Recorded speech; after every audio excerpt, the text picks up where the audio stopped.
KPK hari ini. Saya ingin ke Pak Asmi terlebih dahulu. Pak Asmi, semuanya dibantah kemudian oleh Sudirman. Ia sebutkan apa yang ia cantumkan pada saat itu atau ia sebutkan pada tahun 2016 itu sama sekali tidak benar dan ia kemudian memberikan kesaksian kembali soal apa yang sebetulnya terjadi. Tapi bagaimana kemudian kita bisa memastikan bahwa apa yang Sudirman sebutkan atau katakan atau ceritakan pada hari ini adalah kejadian yang sebenar-benarnya terjadi pada saat itu? Ya, tentunya kan kalau dalam proses peradilan ini akan kita lihat gitu loh, berita acara pemeriksaannya connect gak dengan dakwaannya gitu. Saya mencoba membaca dakwaan atas perkara ini ya, khususnya dalam perkara Sudirman, terus saya kaitkan dengan putusan bandingnya. Karena inti daripada putusan hakim itu ada pada pertimbangannya, sejauh bagaimana dia menggali fakta dan keadaan atas hal-hal yang disampaikan oleh saksi, hal-hal yang disampaikan oleh jaksa, hal-hal yang disampaikan oleh penasihat hukum, hal-hal yang disampaikan oleh terdakwa sendiri gitu. Nah, tampaknya hakim pada waktu mengambil pada putusannya, hakim tidak dapat menunjukkan bahwa fakta dan kejadian itu terjadi. Karena kita lihat dalam berkas ini hanya satu verbalisme saja. Jadi dihadirkan seorang pemeriksa, terus dengan keterangan interogasinya Pak Rudiana, kalau kita lihat itu. Ini yang menurut saya menjadi apa yang disampaikan katakanlah oleh hari ini Sudirman, bahwa itu adalah benar gitu loh. Nggak ada, kalau kita lihat tadi, batu yang diada-adakan, karena apalagi keterangan-keterangan lain kan, bambu yang diada-adakan gitu loh. Artinya hakim kan hanya boleh menjatuhkan kalau dia menemukan dua alat bukti yang sah dan meyakini bahwa peristiwa itu ada, kejadian itu ada, dan orang yang melakukan adalah orang yang dihadapkan dengan dia gitu. Dengan rentetan-rentetan tadi, kalau kita lihat kristalisasinya, alat buktinya cuma satu, apalagi kita lihat Dani dan Andi yang katanya itu tidak ada. Bagaimana konstruksi dakwaan? Berarti dakwaannya tidak teliti, tidak cermat, tidak lengkap. Sebuah dakwaan yang tidak teliti, tidak cermat, tidak lengkap. Kenapa saya bilang tidak lengkap? Ada yang dikurangi, gitu kan? Dengan membuat DPO fiktif tadi. Artinya apa? Sejak awal dakwaan itu batal.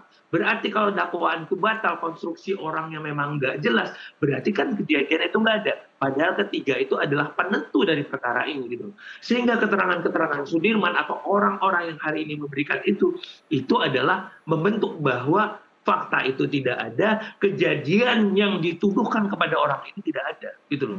Ini yang menjadi catatan dalam persidangan ini, apalagi saya bilang tadi, Sudirman bisa membantah dari awal, entah itu dengan kesakitan dia, kepedihan dia memberanikan diri pada waktu itu mungkin.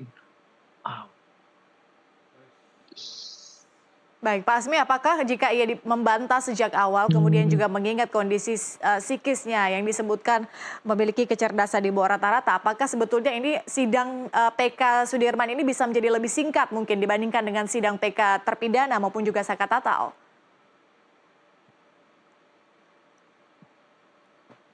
Baik, nampaknya kami sedikit terputus dengan Pak Asmi. Saya ingin ke Mas Reza terlebih dahulu. Mas Reza, saya ingin bawa perbincangan kita untuk kembali lagi soal kondisi kecerdasan dari Sudirman. Tadi di segmen sebelumnya belum tuntas, tapi saya ingin tahu terlebih dahulu sebetulnya siapa yang bisa mengkonfirmasi soal kondisi dari Sudirman dalam hal kecerdasan intelektual. Psikologi ataupun psikiatri. Mereka dua disiplin ilmu yang saya pandang memiliki kompetensi untuk melakukan penilaian terhadap skor IQ, terhadap intelijensia secara umum, termasuk di ruang hukum, semestinya demikian.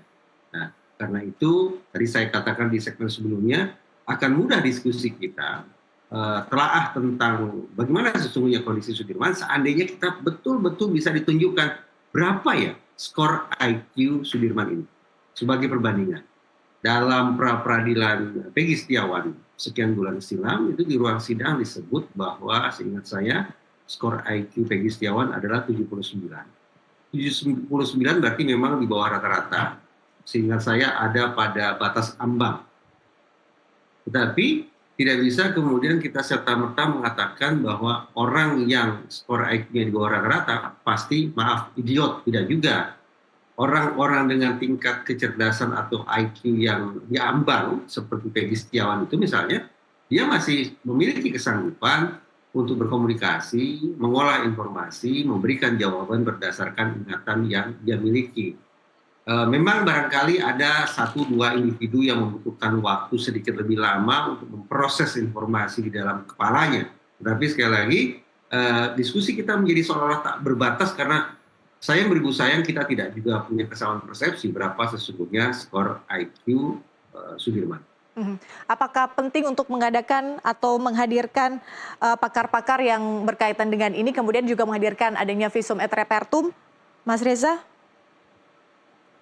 Memang pihak yang berseberangan dengan pemohon bisa saja mengatakan begini, bagaimana kita bisa meyakini bahwa keterangan yang disampaikan oleh Sudirman itu adalah berkualitas dalam pengertian akurat dan lengkap, kalau kami tidak tahu sesungguhnya tingkat kecerdasan Sudirman seperti apa. Jangan-jangan dia adalah penyandang disabilitas. Jangan-jangan